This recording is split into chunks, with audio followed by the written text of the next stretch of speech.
YouTube. ഇന്ന് നമുക്ക് dinner ഉണ്ടാക്കാം. ഇന്നത്തെ ഡിന്നർ ഞാനാണ് ഉണ്ടാക്കുന്നത്. അപ്പം നമുക്ക് ഒരുമിച്ച് ഉണ്ടാക്കാം. സോ എന്താ ഉണ്ടാക്കാൻ പോകുന്നതെന്ന് പറഞ്ഞാൽ പാസ്തയാണ് ഉണ്ടാക്കാൻ പോകുന്നത്.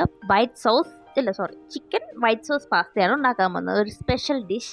ഞാൻ ഫസ്റ്റ് ടൈമാണ് ഉണ്ടാക്കുന്നത്, കുഴപ്പമില്ല, എന്നാലും അടിപൊളിയായിരിക്കും ഉണ്ടാക്കുന്നത്. നമുക്കത് നോക്കാം. അപ്പോൾ എന്താണെന്ന് ഉണ്ടാക്കാൻ ഒരു തോന്നൽ വന്നതെന്ന് പറഞ്ഞാൽ ഇന്നിവിടെ ഒരാളുടെ ബർത്ത്ഡേ ആണ് ഇവിടെ. അപ്പം അയാൾക്ക് ഞാൻ തന്നെ ഒരു ഡിന്നർ ഉണ്ടാക്കി കൊടുക്കാമെന്ന് വിചാരിച്ചു. അപ്പോൾ അയാൾ കഴിച്ചിട്ടില്ലാത്തൊരു സാധനം ഇതാണ്. അപ്പോൾ ബർത്ത്ഡേ ബോയിനെ ഞാൻ പിന്നെ കാണിക്കാം, ലാസ്റ്റ് കാണിക്കാം. പാസ്ത കൊടുക്കുന്നുണ്ടല്ലോ. അപ്പോൾ നമുക്ക് ഉണ്ടാക്കാം. പിന്നെ ഈ പാസ്ത നല്ല ഹെൽത്തി ആയിട്ട് വെജിറ്റബിൾസ് ഒക്കെ കൂടുതലിട്ട് നമുക്ക് ഉണ്ടാക്കാം. കാരണം ഒരു അൺഹെൽത്തി സാധനം കഴിക്കുമ്പോൾ എന്തായാലും റിഗ്രറ്റ് വരുമല്ലോ നാളെ. അതുകൊണ്ട് അത് വരാതിരിക്കാൻ നമുക്ക് ഹെൽത്തി ആയിട്ട് വീറ്റിൻ്റെ പാസ്ത ഇട്ട് ഉണ്ടാക്കാം. കാരണം മൈദ വേണ്ട, വീറ്റ് പാസ്ത. ഓക്കെ, ഫസ്റ്റ് തന്നെ ഉണ്ടാക്കുന്നതിന് മുമ്പ് ഞാൻ ഈ പായസം ഒന്ന് കുടിച്ചു നോക്കട്ടെ. കാരണം അമ്മ ഉണ്ടാക്കിയ പായസം, ബർത്ത്ഡേ സ്പെഷ്യൽ പാൽപ്പായസം, ഞാൻ ഇതുവരെ കുടിച്ചില്ല. അപ്പോൾ നമുക്കത് കുടിച്ചു നോക്കാം.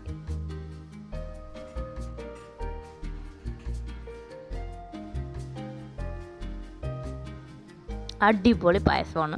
നല്ല മിൽക്ക് മെയ്ഡൊക്കെ ഇട്ട് അടിപൊളി ക്രീമൊക്കെ ഇട്ട് സെറ്റ് പായസം. ഓക്കെ, ഇനി നമുക്ക് നമ്മുടെ പാസ്ത, ചീസി, അതേപോലെ വൈറ്റ് സോസ്, അതേപോലെ ചിക്കൻ പാസ്ത ഉണ്ടാക്കാം. അപ്പോൾ ആദ്യം തന്നെ ഞാൻ ഇവിടെ എടുത്തേക്കുന്ന വീറ്റിൻ്റെ പാസ്തയാണ്. അപ്പോൾ ഇത് നമുക്കൊന്ന് ബോയിൽ ചെയ്യണം. വെള്ളത്തിൽ ഉപ്പിട്ടാൽ മതി. ഉപ്പും ഇതും കൂടെ ഇട്ട് ബോയിൽ ചെയ്യണം. എന്നിട്ട് നമുക്കത് ബാക്കി ചെയ്യാം. ഓക്കെ,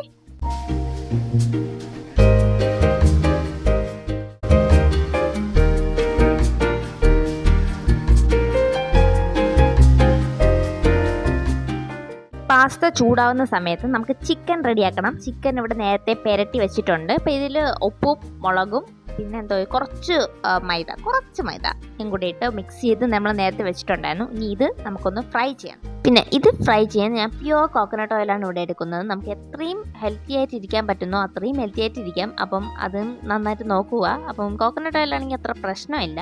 അങ്ങനെ അതിൽ നമുക്ക് ഫ്രൈ ചെയ്യാം. പിന്നെ ഇത് ഞാനൊരു വല്ലപ്പോഴും ഇതിപ്പം ഞാൻ ഉണ്ടാക്കുന്നത് ഫസ്റ്റ് ടൈമാണ്. അല്ലെങ്കിൽ തന്നെ വല്ലപ്പോഴും മാത്രമേ കഴിക്കാറുള്ളൂ, ഉണ്ടാക്കുന്നുള്ളൂ. പാസ്ത പോലത്തെ സാധനം, മാഗി നൂഡിൽസ് അങ്ങനെയൊക്കെ. കാരണം എല്ലാം പ്രശ്നങ്ങളുള്ള സാധനമാണ്. ഇപ്പം നമുക്ക് പാസ്ത വീട്ടിലുണ്ടാക്കുന്നതുകൊണ്ട് കുഴപ്പമില്ല, നല്ല ഹെൽത്തി ആയിട്ട് നമുക്ക് ഉണ്ടാക്കാം.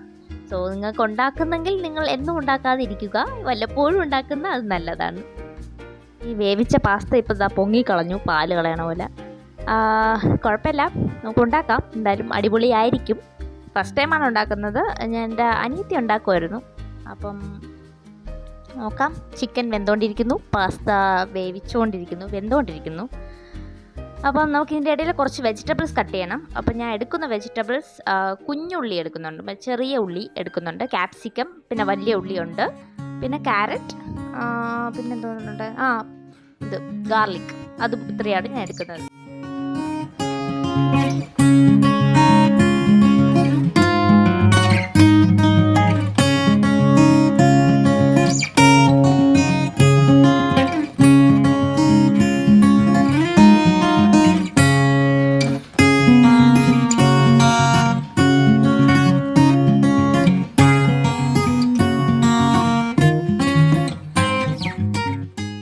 നമ്മുടെ പാസ്ത ഇവിടെ നല്ല കറക്റ്റായിട്ട് വെന്ത് വന്നിട്ടുണ്ട്. ഇത് നമുക്ക് ഇനി മാറ്റണം. അതേപോലെ ചിക്കനും ഫ്രൈ ആയി, ഇതും നമുക്കൊന്ന് മാറ്റണം.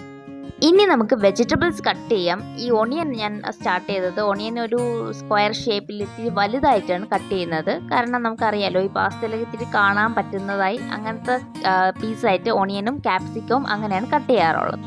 ബാക്കി വെജിറ്റബിൾസ് ക്യാരറ്റ്, പിന്നെ ഗാർലിക്, പിന്നെ കുഞ്ഞുള്ളി എടുത്തിട്ടുണ്ട്. അതും മൂന്നും ഞാൻ വളരെ കുഞ്ഞായിട്ട് ഇങ്ങനെ ചെറുതായിട്ടാണ് അരിഞ്ഞിട്ടേക്കുന്നത്. ഇതും രണ്ടും മാത്രം ഇച്ചിരി പീസായിട്ട് ഇട്ടിട്ടുള്ളൂ. ഈ കുക്കിംഗ് ചെയ്യുമ്പോൾ എനിക്കിത്തിരി പ്രശ്നമായിട്ട് തോന്നിയിട്ടുള്ളത് ഈ കട്ടിങ് പരിപാടിയാണ്. എന്ത് സാധനങ്ങളും കട്ട് ചെയ്യാൻ എനിക്ക് കുറച്ച് ബുദ്ധിമുട്ടാണ്. അതുകൊണ്ട് തന്നെ ഈ ക്യാരറ്റും പിന്നെ ചെറുതായിട്ട് അരിയുള്ള സാധനങ്ങളെല്ലാം എനിക്ക് എൻ്റെ അമ്മൂമ്മയാണ് കട്ട് ചെയ്ത് തന്നത്. ഇത് പക്ഷേ ഞാൻ തന്നെയാണ് കട്ട് ചെയ്തത്.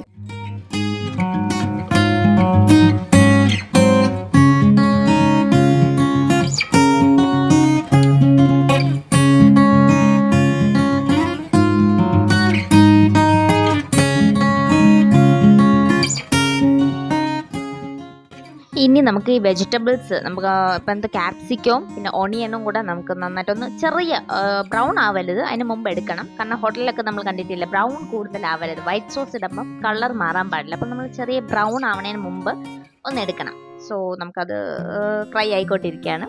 ഡീപ്പ് ഫ്രൈ വേണ്ട, ചെറുതായിട്ടൊന്നാവുമ്പോൾ നമുക്ക് എടുക്കാം.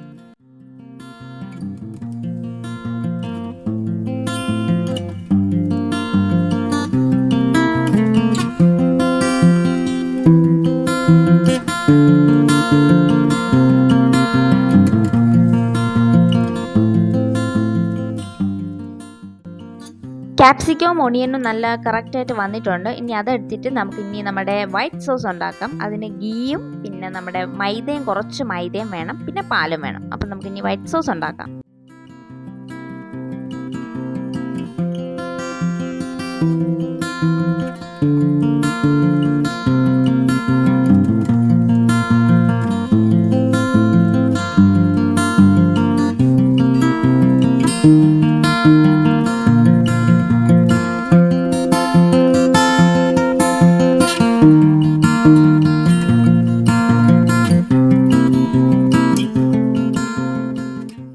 ഈ വൈറ്റ് സോസ് നമ്മൾ കട്ട പിടിക്കാതെ അങ്ങനെ ഇളക്കിക്കൊണ്ടിരിക്കണം. മൈദ, ഗീ, പിന്നെ നമ്മുടെ കുറച്ച് പാല്. ഇനി ഇതിൽ തന്നെ ഇടാനുള്ള ഒരു മിക്സ്ചറും കൂടെ നമുക്ക് ഉണ്ടാക്കണം. നേരത്തെ വെച്ചിരുന്ന കുഞ്ഞുള്ളി, പിന്നെ നമ്മുടെ ക്യാരറ്റ്, ഞാൻ പറഞ്ഞില്ലേ ചെറുതായിട്ട് അരിഞ്ഞ് വെച്ചിരിക്കുന്ന ഈ 3 ഐറ്റംസ്, പിന്നെ ഗാർലിക്, ഇത് 3ഉം കൂടെ നമുക്കൊന്ന് മിക്സ് ചെയ്യണം. ഇത് ഇതിലുള്ള ഒരു മിക്സാണ്. സാധാരണ വൈറ്റ് സോസ് പാസ്തയിൽ ഇതില്ലാത്തതാണ്. ഈ വെജിറ്റബിൾസ് കൂടുതലങ്ങ് ആഡ് ചെയ്യുന്നില്ല. ആ ഓണിയനും പിന്നെ മറ്റേ ക്യാപ്സിക്കം മാത്രമേ ആഡ് ചെയ്യുള്ളൂ. പക്ഷേ ഇത് ഞാൻ ഇത്തിരി എൻ്റെ ഒരു റെസിപ്പിയാണ്, ഇത്തിരി ഹെൽത്തി ആവട്ടെ എന്ന് വിചാരിച്ചു കുറച്ച് കൂടുതൽ വെജിറ്റബിൾസ് ഇട്ടെന്നേ ഉള്ളൂ. ബട്ട് ഒരു കുഴപ്പമില്ല, ടേസ്റ്റിന് ഒരു മാറ്റം വരത്തില്ല. കുറച്ച് ടേസ്റ്റ് കൂടുതലാവേ ഉള്ളൂ, അതുപോലെ ഹെൽത്തിയും ആവും. അപ്പോൾ നമുക്ക് റിഗ്രറ്റ് വേണ്ടല്ലോ കഴിക്കുമ്പോൾ. ആ ക്യാരറ്റ്, ഗാർലിക്, പിന്നെ നമ്മുടെ ചെറിയ ഉള്ളി, ആ മിക്സും അത്ര ഒരുപാട് ബ്രൗൺ ആവണ്ട, അത്രയും ആവുമ്പോഴേ നമ്മൾ റെഡിയാവും. പിന്നെ നമുക്ക് നമ്മുടെ പാസ്ത ഈ സോസിലോട്ട് നമുക്ക് തട്ടാം, നമ്മുടെ വൈറ്റ് സോസിലോട്ട് പാസ്ത തട്ടാം, എന്നിട്ട് ഇളക്കി കൊടുക്കണം.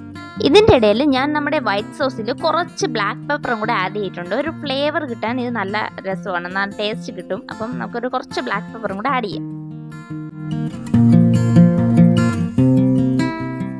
ഇത്രയും ആയാൽ ബാക്കി പിന്നെ എല്ലാം എളുപ്പമാണ്. ഇനി എല്ലാം ആഡ് ചെയ്ത് കൊടുത്താൽ മതി. നമ്മുടെ ഓണിയൻ ക്യാപ്സിക്കം മിക്സ് അത് ആഡ് ചെയ്ത് കൊടുക്കുക. ഈ വൈറ്റ് സോസിൽ നന്നായിട്ട് മിക്സ് ചെയ്തിട്ട് മാത്രം, പിന്നെ ഇതും കൂടെ നന്നായിട്ട് മിക്സ് ചെയ്തിട്ട് നമ്മുടെ ഈ ക്യാരറ്റ്, നമ്മളിപ്പം നേരത്തെ അപ്പുറത്ത് വെച്ചിരിക്കുന്ന ക്യാരറ്റ്, കുഞ്ഞുള്ളി, ഗാർലിക്, ഈ 3ന്റെ മിക്സും കൂടെ ആഡ് ചെയ്ത് കൊടുക്കുക. എന്നിട്ട് നന്നായിട്ട് ഇളക്കുക. ഇനി എല്ലാം ആഡ് ചെയ്യുക, ഇളക്കുക, അത് മാത്രമേ ഉള്ളൂ.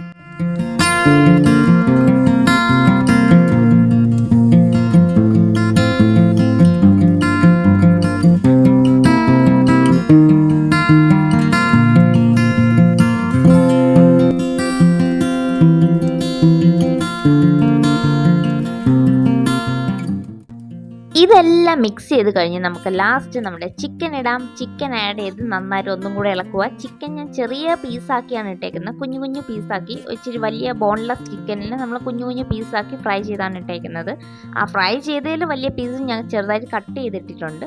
അത് കഴിഞ്ഞ് നമ്മുടെ ചീസ് എടുക്കാം. സാധാ ചീസ് ഒഴിക്കാം, സ്ലൈസ് ചീസോ അല്ലെങ്കിൽ ലിക്വിഡ് ചീസോ ഒക്കെ ഒഴിക്കാം. പക്ഷെ ഞാൻ ഇവിടെ മൊസറല്ല ചീസാണ് എടുത്തേക്കുന്നത്. അത് കുറച്ച് നല്ല വലിഞ്ഞു വരുന്നത് നല്ല രസമാണ്. അതെനിക്ക് ഇഷ്ടമായതുകൊണ്ട് ഞാനത് വാരിക്കൊരി ഇട്ടിട്ടുണ്ട്, നിറച്ച് കുറേ ഇട്ടിട്ടുണ്ട് കേട്ടോ. അത് ടേസ്റ്റ് നല്ല കൂടാൻ വേണ്ടി ലാസ്റ്റ് നമ്മൾ, കാരണം വേറെ ഒന്നും ഇട്ടിട്ടില്ലല്ലോ അല്ലാതെ, അതുകൊണ്ട് ചീസ് ഞാൻ വാരി ഇട്ടിട്ടുണ്ട്.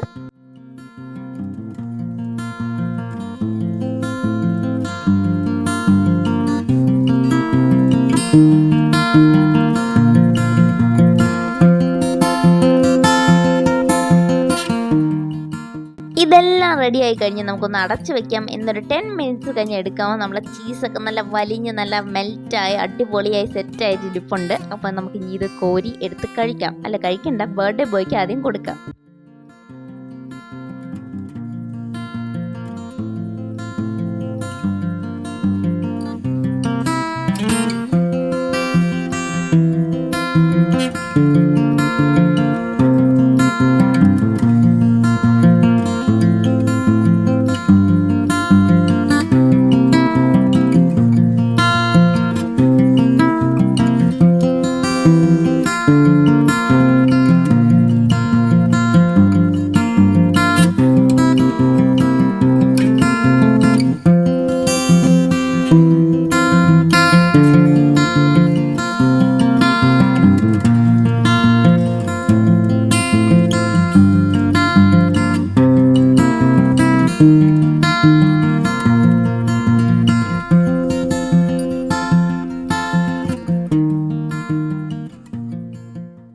ഞാൻ ചെറുതായിട്ട് സോസൊക്കെ ഇട്ട് ഡെക്കറേറ്റ് ചെയ്യാൻ ശ്രമിച്ചു. എന്നിട്ട് നമുക്ക് നമ്മുടെ ബർത്ത്ഡേ ബോയ്ക്ക് കൊടുത്തു. അപ്പം ബർത്ത്ഡേ ബോയ്ക്ക് ഒരുപാട് ഇഷ്ടപ്പെട്ടു. ഇതാണ് നമ്മുടെ ബർത്ത്ഡേ ബോയ്. വെറുതെ പറയുന്നതല്ല, അടിപൊളി ടേസ്റ്റ് ആയിട്ട് വന്നിട്ടുണ്ട്. കാരണം ഞാൻ ഇത്രയും പ്രതീക്ഷിച്ചില്ല. ഉണ്ടാക്കിയപ്പം കുഴപ്പമില്ലായിരിക്കും എന്ന് വിചാരിച്ചുള്ളൂ. പക്ഷെ അടിപൊളി ടേസ്റ്റ് ആയിട്ട് വന്നിട്ടുണ്ട്. എല്ലാവർക്കും ഇഷ്ടപ്പെട്ടു. അമ്മൂമ്മയ്ക്കും അപ്പൂപ്പനും എല്ലായിടത്തും കഴിച്ചു. സോ അത് കഴിഞ്ഞ് നമ്മൾ ബർത്ത്ഡേ ബോയുടെ കേക്ക് കട്ട് ചെയ്യണം. കേക്കും നമ്മൾ ഇവിടെ തന്നെ ഉണ്ടാക്കിയ വൈറ്റ് ഫോറസ്റ്റ് കേക്കാണ്. സോ കേക്കും കൂടെ കട്ട് ചെയ്തു. പിന്നെ അത്രേ ഉള്ളൂ ഇന്നത്തെ ബർത്ത്ഡേ ആഘോഷം. പിന്നെ ഞാൻ ഉണ്ടാക്കിയ ചിക്കൻ വൈറ്റ് സോസ് പാസ്ത നിങ്ങൾക്ക് ഡിസ്ക്രിപ്ഷനിൽ ഞാൻ അതിൻ്റെ റെസിപ്പി ഇട്ടിട്ടുണ്ട്. അപ്പോൾ നിങ്ങൾക്ക് ഉണ്ടാക്കണമെങ്കിൽ അതിൽ നോക്കി ഉണ്ടാക്കിയോ. പിന്നെ അത്രേ ഉള്ളൂ ഇന്നത്തെ വീഡിയോ. സോ നമുക്ക് അടുത്ത വീഡിയോ കാണാം. ബൈ.